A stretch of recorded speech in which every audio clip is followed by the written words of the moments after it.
Salut la gang, bienvenue à Radio B52, le podcast numéro 1 du Québec. Québec City, Rock City, Night Train au micro, on passe ça mes amis, avec ce cher, ineffable et unique Justin Trudeau. Justin vient de faire un remaniement ministériel, mes chers amis, dans les derniers jours. Vous avez sûrement vu passer ça, même si vous vous intéressez peu à la politique. Il a shaké la canisse, puis il a mis du nouveau monde à certains ministères, etc.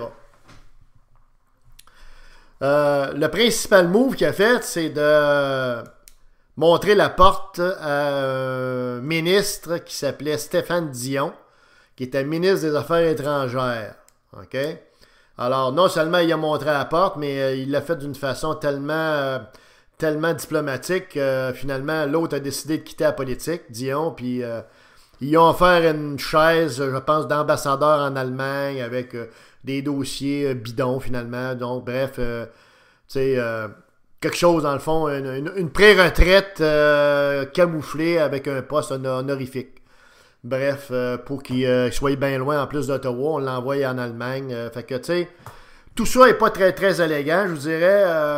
Mais là, Trudeau, écoutez, par rapport à ça, là, Stéphane Dion, avant de parler du remaniement, là, Stéphane Dion, OK, vous et moi, on sait très bien, pour l'avoir vu aller déjà, il y a plusieurs années, je pense qu'il avait déjà même été chef du Parti libéral.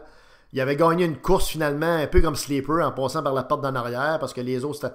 En tout cas, finalement, il était devenu chef du Parti libéral. Écoutez, il a autant de charisme, ce gars-là, quand tu le regardes, là, il a l'air d'un écureuil, OK, qui mélange Viagra, OK, avec antidépresseur, là, tu sais. C'est stallé, figé, comprends-tu, les yeux, là, c'est incroyable, là, comprends-tu, là, on sait pas trop, on espère juste qu'il réussisse à se contenir. Ce gars-là n'a pas de charisme. Publiquement, il l'a jamais eu. Au niveau communicationnel, quand il parle, on dirait qu'il y a rien que lui qui se comprend.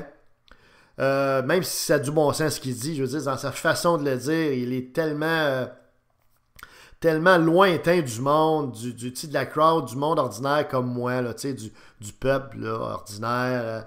Écoutez, c'est compliqué, c'est haut. On dirait que tu sais, ce gars-là, écoutez, c'est connu, ça n'enlève rien au niveau de ses capacités, là, puis de son jugement, puis de ses qualités et tout ça, mais au niveau politique, il l'a pas, là. Au niveau communication, il l'a pas, il l'a jamais eu. Comme je vous dis, c'est un écureuil épeuré ou un chevreuil épeuré quand tu arrives devant avec ton char le soir, avant les phares allumés, là. Là, c'est Stéphane Dion que tu voyais. Fait que ce gars-là, autrement dit, a aucune compétence communicationnelle. Ce n'est pas un extraverti, ce n'est pas quelqu'un d'empathique, ce n'est pas quelqu'un qui aime aller vers les gens. C'est quelqu'un qui est beaucoup dans sa bulle, comprends-tu, avec son pack-sac, comprends-tu, sur son dos. Puis c'est un gars qui aurait pu être, dans le fond, tu sais, un professeur d'une université là, qui donne le même cours pendant 40 ans, là, puis ça aurait été parfait. Malheureusement, il est en politique. Mais on peut quand même pas lui demander ce qu'il n'a jamais eu. Alors, tout le monde le sait qu'il n'avait pas les qualités que je viens de vous dire. Or, Trudeau le met sur une chaise qui requiert ces qualités-là lorsqu'il a fait son premier conseil des ministres. Il le nomme ministre des Affaires étrangères. Écoutez, vous nommez l'écureuil stallé dans le Viagra aux antidépresseurs ministre des Affaires étrangères, alors qu'il n'est pas capable de communiquer de façon efficace, ouverte, empathique. Tout ce que je vous ai dit tout à l'heure là, au niveau des qualités d'un extraverti, d'une personnalité naturelle dans le domaine des communications, dans le domaine de la vulgarisation des choses, il l'a pas pantoute. Il l'a pas. Et vous prenez donc quelqu'un qui doit avoir ces qualités-là, absolument, dans un poste qui est exigeant, qui est très orienté communication, très orienté diplomatie, comme le ministre des Affaires étrangères, vous prenez l'écureuil, comprends-tu, au Viagra, Chris, puis vous le nommez ministre des Affaires étrangères. Écoutez, écoutez, c'est une nomination de con. Ça, c'est carrément sonner la fin de la carrière d'un gars. C'est juste le mettre le cul sur le poil quand puis il attend de monter la clé à ail, là. Donc, moi, je pense que ça a quasiment été voulu, parce qu'on a très bien vu que Dion était incapable d'assumer ce rôle-là. En plus, c'est quelqu'un qui est très autoritaire, c'est quelqu'un qui est porté à imposer ses idées, et non pas porté à discuter, à faire des consensus, des compromis, des négociations, des consultations, toutes ces choses-là. C'est un gars extrêmement autocratique, très directif, bing bang. Ça peut être un bon petit dictateur, ça, d'une république de bananes. Comprends-tu, Dion? Bon, puis vous mettez ce gars-là, ministre des Affaires étrangères, sachant très bien qu'il se planterait joyeusement. Puis là, après ça, au bout de 18 mois, 2 ans, vous dites, il n'a pas fait le bonne job, on le met dehors. Puis vous allez me faire croire, vous, que c'était pas qualifié, que c'était pas calculé, que c'était pas prévisible, que c'était pas prévu. Voyons. C'est tout simplement une opération, comment-tu, de Terminator pour détruire la carrière, ou ce qui en restait en tout cas de Stéphane Dion. La faute est à Trudeau, est à celui qui l'a mis sur un siège qu'il n'aurait pas dû. Hein? Puis là, au bout de 2 ans, il le met dehors, puis il le met dehors cavalièrement, comprends-tu, comme s'il était tout surpris que Dion n'ait pas performé. Écoutez, là, tu sais, vous pouvez pas prendre un gars, comprends-tu, qui est sur le 4e trio de la Ligue américaine, puis après ça, dire, tu vas être sur le 1er trio dans la Ligue nationale de hockey, puis tu vas scorer 30 buts, puis après ça, au bout d'un an, réaliser qu'il a même pas fait un but, il a à peine une pause, comprends-tu, puis il patine sa bottine. Hein? Bon, c'est un peu ça qui est arrivé, là. Fait qu'en quelque part, là-dedans, il y a quelque chose de, excusez le terme, machiavélique. Machiavel Trudeau a fait un job de bras sur Dion. On n'est pas ici des admirateurs de Dion à B52, loin de là, mais il reste tout de même que c'est pas très élégant. C'est sûr que la politique, c'est très sale, mais c'est ça qui vient d'arriver, là. Puis la façon dont on l'a éjecté, ben, en vous puis moi, bon, c'est correct. Ça aurait pu être pire, mais ça aurait pu être mieux. Tu sais, parce que ce gars-là, quand même, a donné toute sa vie, finalement, pourquoi, là, à la politique? C'est un gars qui faisait la promotion, puis qui prenait la défense du Parti libéral du Canada quand ce parti-là était dans le fond du baril avec 32 députés, comprends-tu, dont 3 Ziman, puis 4 Arabes, puis 8 Sikhs, tu sais. Fait que là, peut-être qu'on pourrait juste en reconnaissance dire, ben regarde, il a quand même tenu le fort, lui, pendant qu'il n'y avait plus grand monde dans le fort, là, tu sais. Bref, ça montre quelle enseigne loge Trudeau. Trudeau, l'autre chose, c'est que, comme vous le savez, il est allé en vacances chez un de ses chums ismaéliens ou islamiques ou arabo-persiques.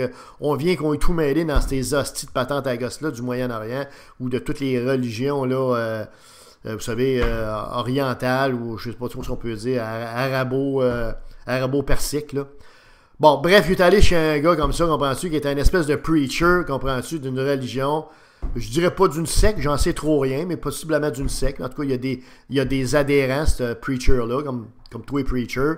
Il est allé passer quelques jours avec sa famille sur l'île privée de ce monsieur-là. Fait que c'est signe que preacher, c'est un métier payant, hein? En passant, de même, petite parenthèse, là. On devrait mettre ça dans la liste des métiers, hein, pour les jeunes, là. Preacher, tu sais. Si tu veux te payer une île privée un jour, là, c'était une bonne... Alors, il est allé voir ce gars-là, comprends-tu? Pourquoi il est allé voir ce gars-là? Pour se faire dire qu'est-ce qu'il devrait faire en termes de remaniement, qui devrait mettre dehors, qui devrait remplacer, qui devrait changer de chaise, quels seraient les nouveaux députés qui devraient mettre ministre, etc. Comprenez-vous?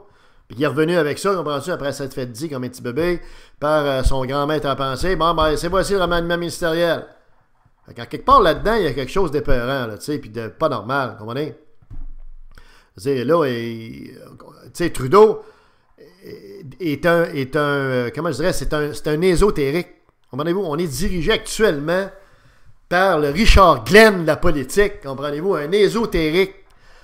Puis c'est pas expérimental parce que là, il est au pouvoir à la tête du Parti libéral du Canada qui est à la tête du gouvernement du Canada. Fait que ça va pas très bien, comprenez-vous? Parce que là, le gars, il fait toutes sortes de choses bizarres. Il est en train de précipiter l'économie sur le cul comme un raid, comprenez-vous? Puis surtout, c'est un gars qui est très, très orienté vers, je dirais, les choses, comment dire, psychologiques, psychodramatiques, religieuses et tout ça, là. Et on voit qu'il y a une fascination là, entourant toutes ces choses-là, tu sais. C'est un gars qui doit se promener à pied, qui doit avoir un tapis volant chez eux, faire le tour de la maison avec son tapis volant. Écoutez, Comprenez-vous, on est là, vraiment là, rendu... Et ce qui est grave dans tout ça, c'est que, comme vous avez vu dans les dernières annonces, les dernières projections économiques, l'économie du Canada est dans le dallo. Puis là, non seulement on est dans le dallo, mais je pense qu'on ne sera même plus dans la salle de quai, là. On s'en va dans le dépotoir, là, tu sais. Il y a un truck qui est en train de nous prendre, de nous amener dans un dépotoir, là. Tu sais, comme les gros dépotoirs qu'on voit dans les bidonvilles, là, au Brésil, là, tu sais. Ben, le Canada s'en va là-dedans, là. Puis là, t'as le jovialiste en chef, comprends-tu, qui se promène avec ses beaux habits, tout ça, comme si de rien n'était, tu sais, puis qui fait des jobs de bois, puis tout ça. Alors, ça va pas très bien, là. Vous comprendrez comme moi qu'il va falloir que dans 3 ans, quand il va y avoir des élections, que ce gars-là soit battu. Et passez le mot, s'il vous plaît. Parce que c'est vraiment sérieux. Même ceux qui ont voté libéral, il y en a un certain nombre qui doivent le regretter, là. Ici, dans la région de Québec, on a 2 beaux lots, 2 rouges qui ont été élus. C'est pas surprenant dans le cas d'un des 2 comtés. Comment ça, c'est des gens qui mangent le petit doigt en l'air avec des fourchettes en or, mais bon, en tout cas, mais il y en a juste 2 parce que la grande région de Québec, je dirais très élargie, incluant la Beauce, tout ça, c'est connu, c'est bleu, c'est conservateur. Ici, les gens sont un petit peu plus allumés que bien d'autres spots dans la province, là. Parce que les gens attachent d'importance ici à l'économie, aux équilibres financiers, puis à faire les choses intelligemment, puis à ne pas dépenser de l'argent qu'on n'a pas. Basically, c'est pas mal ça l'affaire. Mais c'est le Trudeau complètement à l'opposé de ça. Fait que, il va falloir qu'il se passe de quoi. Il faut qu'il soit battu dans 3 ans. Et le seul qui peut battre le jovialiste en chef du Parti libéral du Canada, c'est Mad Max. OK? Mad Max, Maxime Bernier, OK, a tout ce qu'il faut pour battre Trudeau. Il est de la même génération ou presque. C'est un francophone comme lui. Au niveau économique, il mange tout rond. OK? Vous pouvez être d'accord ou pas d'accord avec certaines des idées de Mad Max, mais il reste qu'au total, c'est un gars qui a un MBA, c'est un gars qui a des bonnes connaissances, solides même en économie, en finances publiques. Donc, dans des débats, on peut très bien comprendre qu'il y a de fortes chances qu'ils mettent Justin dans sa petite poche. Parce que Justin ne comprend pas, 1, que l'économie, c'est ce qui est le plus important, et 2, il n'a aucune notion de base.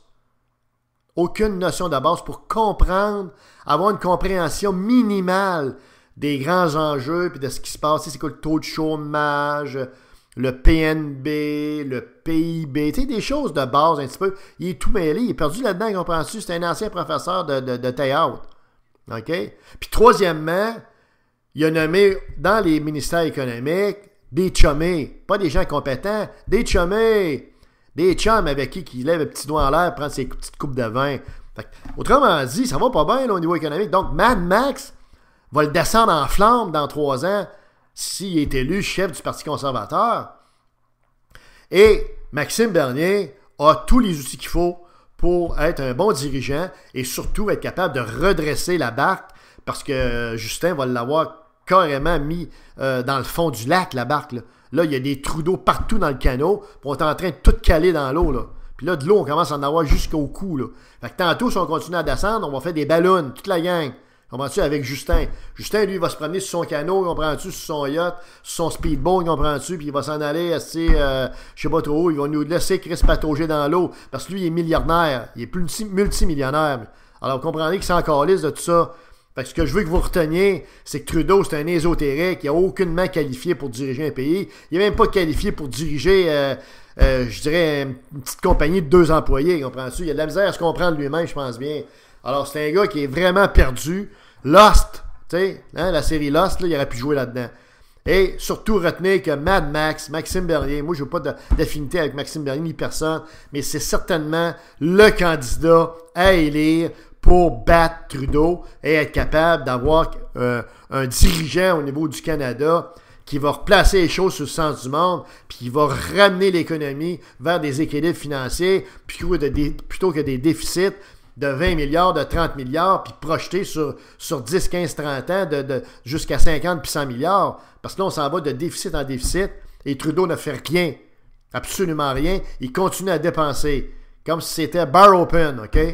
Donc, Mad Max, Et en terminant, une petite coquille savoureuse pour les petits mononcles de Québec ici, là. Comprenez-vous, là? Qui ont l'auriculaire dans la narine gauche, l'autre auriculaire dans la narine droite, puis probablement un fer 8 dans le cul, là. Au lieu d'inviter François Paradis, là, puis toute la gang d'imbéciles, d'insignifiants qui n'ont rien fait de leur vie dans la CAQ, la CAQ, là, peut-être qu'il y en a un qui serait intelligent pour inviter Maxime Bernier à avoir une chronique même ou une rencontre une fois par semaine, OK? Ou une fois par 2 semaines. Parce que c'est Mad Max l'avenir. Je m'excuse, là, c'est pas François Paradis, le gars qui a joué dans l'an 50, Chris, puis dans Passe-Partout, puis dans les Teletubbies, là. OK? Comment ça fait qu'il n'y a aucun Chris de Simonon, Chris assez allumé? Tu sais, il y a un poste de radio il y a quelques années, je me rappelle plus c'est lequel, mais ça n'a pas d'importance, qui avait donné une chronique, je pense, à Régis Napoléon Labombe. Et imaginez-vous que c'est ça qui l'a mis sur la map, puis c'est ça qui a fait qu'éventuellement, il a été élu comme maire, puis c'est ça qui fait qu'on l'a d'impact après 8 ans. J'espère que ce poste de radio-là en est très fier. Ben là, peut-être qu'il pourrait donner un break, ce poste-là, ou un autre qui serait plus allumé, en donnant une chronique régulière à Mad Max, Maxime Bernier. C'est pas Bléné ni personne d'autre qui va gagner ça, puis qui peut battre Trudeau, c'est Mad Max. Alors les petits mononcles, là, OK? Vous êtes revenus à Québec, toute la gang, les boys, là. Bon, ben, y a-tu quelqu'un qui peut s'enlever les doigts dans le nez? Nous, à B52, on va faire des approches, mais on n'a évidemment pas ni les moyens financiers, ni l'historique de ces postes de radio terrestre-là pour donner la tribune qu'elle mériterait à Maxime Bernier. Mais on va faire un effort. Alors voilà, les petits mononcles, wake up, hein, les boys, là. C'était Radio B52, Night Train au micro.